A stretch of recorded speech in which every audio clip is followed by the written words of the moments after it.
Subscribe to my channel for more videos and press the bell icon for latest updates. रहमानिर्रहीम। अस्सलामु अलैकुम dear student. आज का जो हमारा लेक्चर है उसमें हमने जो दो बड़े सिस्टम को डिस्कस किया है, नर्वस कोऑर्डिनेशन और केमिकल कोऑर्डिनेशन, उनका आज हमने कंपैरिजन करना है। तो जब भी हम वर्ड इस्तेमाल करते हैं कंपैरिजन, यानी हम जब दो चीज़ों का मुवाजना करते हैं तो उन मुवाजने में हम दो चीज़ें देखते हैं, उनमें आपस में सिमिलैरिटीज़ क्या है, उनमें आपस में डिफरेंसेस क्या है। ठीक है, ये दो चीज़ें हर कंपैरिजन में स्टडी की जाती हैं। तो यहाँ भी चूँकि नर्वस कोऑर्डिनेशन और केमिकल कोऑर्डिनेशन का कंपैरिजन है, मुवाजना है, तो इस वजह से यहाँ पहले सिमिलैरिटीज़ को देखेंगे, फिर दोनों में डिफरेंस क्या उस चीज़ को डिस्कस करेंगे। तो पहली तो सिमिलैरिटीज़ ये है कि बोथ हार्मोन प्रोड्यूसिंग ग्लैंड, यानी केमिकल कोऑर्डिनेशन की बात हो रही है, और नर्व सेल्स, नर्वस कोऑर्डिनेशन की बात हो रही है, इनमें केमिकल्स रिलीज होते हैं। दोनों के अंदर ये बात कॉमन है, लेकिन केमिकल्स में फ़र्क है। जो ग्लैंड है उनसे हार्मोन रिलीज होते हैं और नर्व सेल से न्यूरोट्रांसमीटर रिलीज होते हैं। उसके बाद both produce chemical in extracellular spaces of body. Cell बनाते हैं इन केमिकल्स को और वो सेल बाहर रिलीज करते हैं। दोनों के अंदर ये काम हो रहा होता है, extracellular spaces of the body. तो एक्स्ट्रा सेलुलर स्पेसिस का मतलब क्या है कि जो सेल के बाहर की जगह है, बनते सेल में है लेकिन रिलीज सेल से बाहर होते हैं, फिर जाके वो किसी दूसरे सेल्स पर एक्ट करते हैं। उसके बाद दोनों का काम कोऑर्डिनेशन लेके आना है। दोनों में फंक्शन रिस्पॉन्स करने की सलाहियत होती है स्टिमुलाई को। वो स्टिमुलाई इंटरनल भी हो सकती है, वो स्टिमुलाई एक्सटर्नल भी हो सकती है। और दोनों का मेन फंक्शन होम्योस्टेसिस को मेंटेन करना है कि हमारी बॉडी के अंदर हर फंक्शन नॉर्मल तरीके से होता रहे। क्योंकि नर्वस कोऑर्डिनेशन में भी हमने डिस्कस किया है, केमिकल कोऑर्डिनेशन में भी डिस्कस किया है, अगर इन दोनों के फंक्शन में थोड़ा सा भी प्रॉब्लम आ जाए तो फिर हमारी बॉडी में डिजीज़ होना शुरू हो जाती है, जो होम्योस्टेसिस को डिस्टर्ब कर देती है। उसके बाद अब दोनों में डिफरेंस क्या है, तो बड़ा ही इंपॉर्टेंट लॉन्ग क्वेश्चन आता है, डिफरेंशिएट बिटवीन नर्वस कोऑर्डिनेशन और केमिकल कोऑर्डिनेशन। तो पहला तो डिफरेंस दोनों सिस्टम के यूनिट्स का है। यूनिट से क्या मुराद है कि कौन से सेल इस पूरे सिस्टम को बना रहे होते हैं। जैसे फॉर एग्जांपल जब हम नर्वस सिस्टम की बात करते हैं तो यहाँ न्यूरॉन्स हैं, न्यूरॉन्स को कहा जाता है they are the structural and functional unit. और जो हायर एनिमल्स हैं उनमें न्यूरॉन के साथ साथ कुछ न्यूरोजिलिया भी होते हैं। तो न्यूरोजिलिया का फंक्शन क्या है, उन्होंने न्यूरॉन को न्यूट्रिशन देनी है, प्रोटेक्शन देनी है। तो ये जितने भी पॉइंट हैं ये उस वक्त इजीली समझ में आएंगे जब आपको नर्वस कोऑर्डिनेशन का सारा बैकग्राउंड का नॉलेज हो और केमिकल कोऑर्डिनेशन का सारा बैकग्राउंड नॉलेज हो, जो हमने डिटेल से अपने 20-25 लेक्चर में डिस्कस किया है। अच्छा, उसके बाद यहाँ हार्मोन प्रोड्यूसिंग सेल्स। तो हार्मोन प्रोड्यूसिंग सेल वो होते हैं जो हार्मोन प्रोड्यूस, यहाँ एक वर्ड इस्तेमाल किया गया न्यूरोसेक्रेटरी सेल। तो हमने जब एंडोक्राइन सिस्टम को स्टार्ट किया था उसमें पहला जो ग्लैंड पड़ा था वो हाइपोथैलेमस। तो हाइपोथैलेमस के सेल को हमने एक स्पेशल वर्ड इस्तेमाल किया था कि they are the neurosecretory cells, neurosecretory cells, क्योंकि ये नर्व कंडक्शन का काम भी करते हैं, हार्मोन प्रोडक्शन का काम भी करते हैं। तो ये दोनों नॉर्मल ग्लैंड में हार्मोन प्रोड्यूसिंग सेल्स और हाइपोथैलेमस में जो न्यूरोसेक्रेटरी सेल्स हैं, they are the unit of chemical coordinations. और दोनों का फंक्शन है कि इन्होंने हार्मोन्स रिलीज करने। उसके बाद साइट ऑफ एक्शन। नॉर्मली जो केमिकल्स नर्वस कोऑर्डिनेशन में इस्तेमाल होते हैं, जहां इस्तेमाल होने होते हैं उसके बिल्कुल करीब ही प्रोड्यूस किए जाते हैं, चंद माइक्रोमीटर का डिस्टेंस होता है। लेकिन केमिकल कोऑर्डिनेशन में बाल हार्मोन जिस्म के एक हिस्से में प्रोड्यूस हो रहे होते हैं और जिस्म के दूसरे हिस्से में वो रिएक्ट या एक्शन परफॉर्म कर रहे होते हैं। तो सबसे पहले साइट ऑफ केमिकल एक्शन को देख लें कि chemical produce by nerve ending. Neuron जब भी कोई केमिकल बनाते हैं जिसका नाम न्यूरोट्रांसमीटर होता है मेजॉरिटी ऑफ केसेस में, ये वही एक्ट करते हैं वेयर दे आर प्रोड्यूस, जहां ये प्रोड्यूस होते हैं, बिल्कुल करीब। यूजली इफेक्ट द सेल, ये यूजली उन सेल्स को इफेक्ट कर लें only more than micrometer away, जो चंद माइक्रोमीटर दूर हो बस। जैसे ये सेल ने प्रोड्यूस किया और ये सेल पे जाके एक्ट, चंद माइक्रोमीटर के डिस्टेंस पे ये जाके एक्ट कर रहे होते हैं। जैसे फॉर एग्जांपल एसिटाइलकोलिन एक न्यूरोट्रांसमीटर, आपको पता है, प्रोड्यूस एट साइनेप्स। ये साइनेप्स में एक न्यूरॉन प्रोड्यूस करता है और दूसरे न्यूरॉन के एंड्स पे जाके अटैक करता है। तो साइनेप्स में आपको पता ही है कि डिस्टेंस बहुत कम होता है बिटवीन टू न्यूरॉन्स। यहाँ से रिलीज हुआ और यहाँ के एक्ट किया। उसके बाद हार्मोन्स और न्यूरो हार्मोन्स। ये अगर क्वेश्चन आ जाए कि व्हाट आर न्यूरो हार्मोन्स, तो आपने कहना है कि hormones of hypothalamus which is a part of brain, तो उनको न्यूरो हार्मोन्स कहा जाता है। तो दो हार्मोन्स है जो हाइपोथैलेमस बनाता है, एडीएच है, ऑक्सीटोसिन है। तो ये एमसीक्यूज के लिहाज से बड़ा इंपॉर्टेंट है। Hormones, neurohormones produce by the cells, cell produce करते हैं, फिर उसको ब्लड में डाल देते हैं और ब्लड ही इसको ट्रांसपोर्ट करता है, फिर उन टारगेट सेल पे जाके अटैक करते हैं away from the source of production. तो जहाँ से ये हार्मोन प्रोड्यूस हुए हैं, टारगेट सेल हमेशा उससे काफ़ी दूर होते हैं। जैसे एडीएच एक न्यूरो हार्मोन है, हाइपोथैलेमस में प्रोड्यूस होता है which is a part of brain, वहाँ से स्टोर्ड रिलीज होके आता है, स्टोर हो जाता है, रिलीज होता है बाय द पोस्टीरियर पिट्यूटरी। उसके बाद ब्लड में, अब देखें हमारे ब्रेन हेड वाले रीजन में है और हमारे किडनी यहाँ मौजूद है और किडनी में नेफ्रॉन, तो यहाँ से रिलीज आएगा ब्लड के ज़रिए से होता होता ये हमारे किडनी में जाके क्या करेगा, एक्ट करेगा।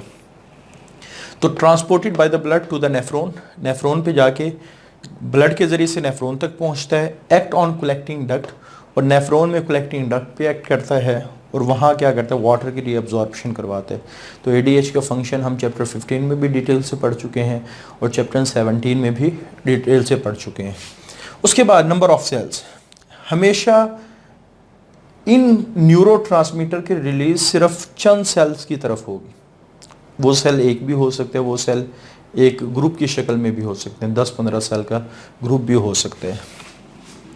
तो एक न्यूरॉन जो न्यूरोट्रांसमीटर को रिलीज करता है, वो न्यूरोट्रांसमीटर एक सेल को या चंद सेल के ग्रुप को इफेक्ट कर रहे होते हैं। लेकिन जिस वक्त हम बात करते हैं, यहाँ वर्ड इस्तेमाल किया ब्लड बॉर्न हार्मोन। वजह के हार्मोन हमेशा ब्लड बॉर्न होते हैं, बियर से निकला है कि ब्लड ने इनको बियर उठाया हुआ है, तो हार्मोन हमेशा ब्लड के जरिए से जाते हैं, इस वजह से ब्लड बॉर्न हार्मोन। बात इज मिलियन ऑफ सेल्स, तो वो मिलियन ऑफ सेल्स को की तरफ जा रहे होते हैं इनडिस्क्रिमिनेटली। मेटली से क्या मुराद है, जैसे फॉर एग्जांपल जो ब्लड में आएंगे तो ब्लड में लाखों किस्म के सेल, बल्कि मिलियंस ऑफ सेल मौजूद हैं रेड ब्लड सेल में, तो हार्मोन सारों के पास जाएंगे। इसी तरह जब टिश्यू में जाते हैं तो टिश्यू के पास भी हार्मोन्स इन बगैर किसी फ़र्क के पहुंच जाएंगे। लेकिन पहुंचना तो सब काफ़ी सारे सेल के पास है, लेकिन रिस्पांस सिर्फ वो सेल जनरेट करेंगे जिनके पास हार्मोन को बाइंड करवाने के रिसेप्टर होंगे। ठीक हो गया। जैसे फॉर एग्जांपल मैंने एक वीडियो बनाई यूट्यूब पे, अपलोड कर दी बायो से रिलेटेड। अब वो हो सकता है लाखों लोगों उस वीडियो को देखें, लेकिन उस वीडियो की समझ सिर्फ उसको आएगी जो आप कह सकते हैं जो बायो से रिलेटेड है। तो इसी तरह आप कह सकते हैं हार्मोन्स लाखों सेल्स के पास पहुंचते हैं और बगैर किसी फ़र्क के पहुंचते हैं। नहीं हार्मोन्स को पता ये रेड ब्लड सेल है, नहीं पता वाइट ब्लड सेल है, नहीं पता प्लेटलेट्स है, नहीं पता किडनी का सेल है, नहीं पता लंग्स के सेल है, नहीं पता स्टोमक के सेल्स हैं। हार्मोन सबके पास पहुंच जाएगा। लेकिन जैसे एडीएच के केस में ये सिर्फ फिर जब नेफ्रॉन के पास पहुंचेगा वहाँ जाके एक्शन शो करेगा।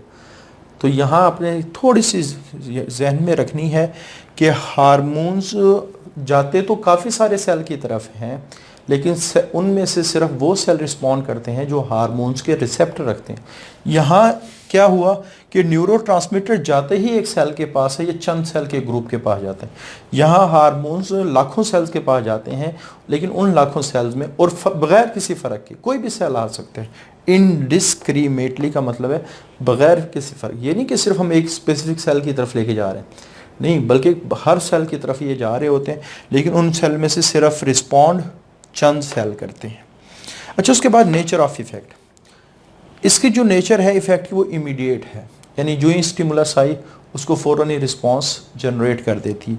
लेकिन यहाँ दो तरह के इफ़ेक्ट्स हैं। जैसे हमारी ब्लड के अंदर ग्लूकोज का लेवल बढ़ा, फ़ौरन ही इंसुलिन रिलीज़ हुई, उसने ग्लूकोज के लेवल को कम कर दिया, ये इमीडिएट इफ़ेक्ट है। फ़ौरन से मुराद विद इन सेकेंड्स नहीं है, हो सकता है with in minutes, with in hours, लेकिन आम तौर पे इमीडिएट इफेक्ट में ही कंसिडर।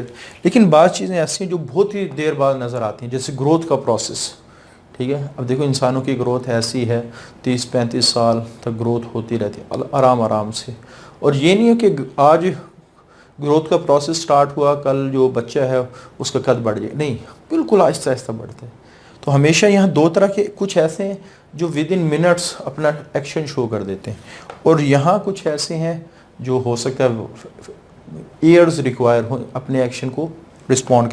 लेकिन यहाँ विद इन सेकेंड रिस्पॉन्स, ये वेरी फास्ट है, ये मीडियोकर है, और ये बहुत ज़्यादा स्लो है। तो यहाँ आप कह सकते हैं हार्मोन्स के अंदर दो किस्म के रिस्पॉन्स हैं। एक मीडियोकर रिस्पॉन्स है जो हम इमीडिएट रिस्पॉन्स में ही कंसिडर कर लेते हैं, और एक बहुत ही स्लो रिस्पॉन्स है जिसको पूरे कई साल भी चाहिए होते हैं बाज़ दफ़ा उस एक्शन को परफॉर्म करने के लिए।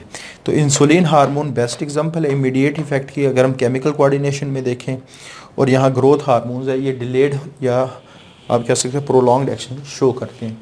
उसके बाद कंट्रोलिंग मैकेनिज़्म। कंट्रोलिंग मैकेनिज़्म से क्या मुराद है? हमेशा अपने बात जहन में रखनी है, दो चीज़ें आती हैं कि वो जो सिग्नल आया है वो ट्रांसमिट किस शक्ल में होता है, ट्रांसमिट किस शक्ल में होते हैं। जैसे जो सबसे बड़ा डिफरेंस है नर्वस कोऑर्डिनेशन में और केमिकल कोऑर्डिनेशन में वो ये है कि जो मैसेजिंग है वो ज़्यादातर नर्व इम्पल्स की शक्ल में होती है बिटवीन द न्यूरॉन्स। लेकिन जब वो nerve impulse at the end of neuron पहुंचती है, वहाँ से कुछ केमिकल रिलीज़ होते हैं, फिर वो केमिकल रिलीज़ आके अगले न्यूरॉन में नर्व इम्पल्स को क्या करते हैं, जनरेट कर देते हैं। जैसे फॉर एग्जांपल एक न्यूरॉन है, तो यहाँ से केमिकल सिग्नल हमेशा इलेक्ट्रिकल शक्ल में जाएगा, यहाँ से न्यूरोट्रांसमीटर रिलीज़ होंगे, और उसके बाद फिर दोबारा इलेक्ट्रिकल सिग्नल की शक्ल में जाएगा। तो यहाँ जो कंडक्शन है, मैकेनिज़्म को कंट्रोल करने वाली चीज़ें हैं, वो ज़्यादातर इलेक्ट्रिकल सिग्नल्स हैं, और सिर्फ वहाँ न्यूरोट्रांसमीटर रिलीज़ होंगे जहाँ उन्होंने एक्शन। बाकी हर जगह ट्रांसपोर्ट किस शक्ल में हो रही होती है, इलेक्ट्रिकल सिग्नल की शक्ल में हो रही होती है।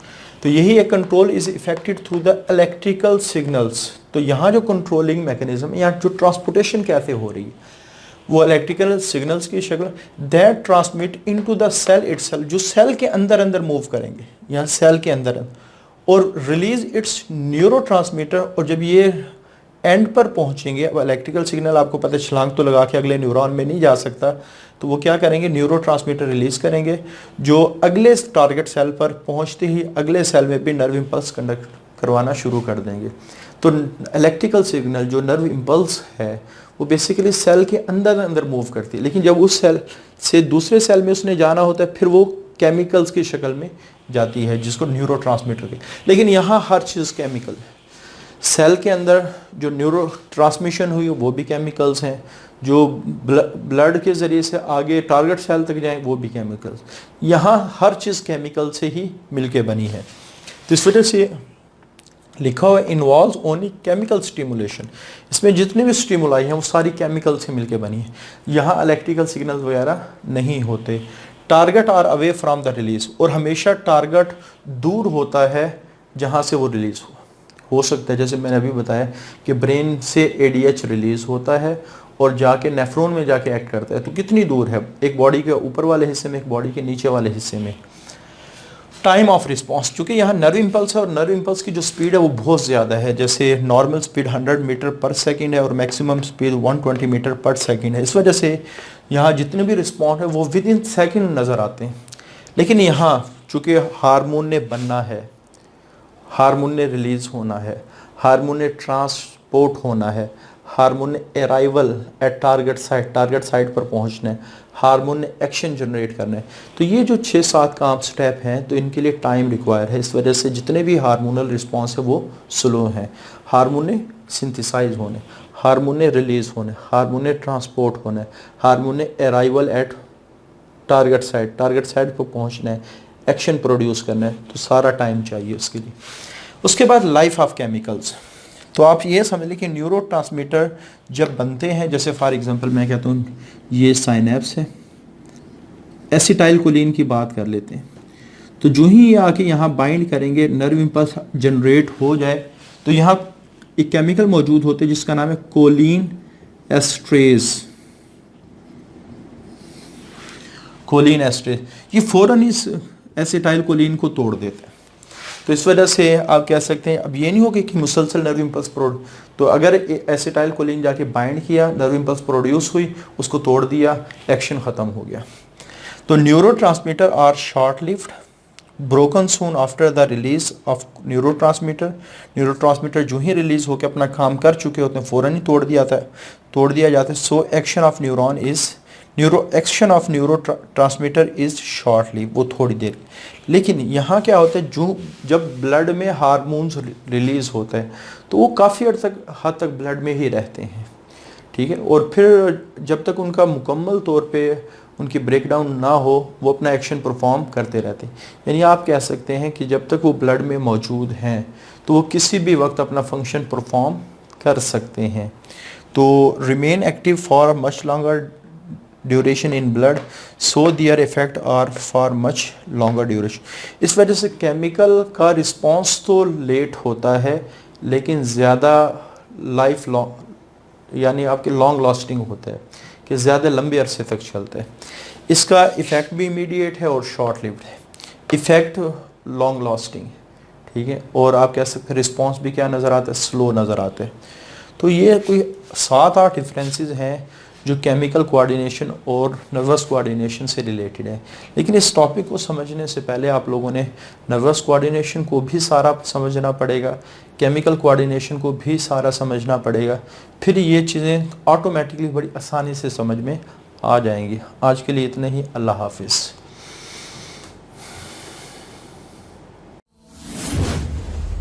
Subscribe to my channel for more videos and press the bell icon for latest updates.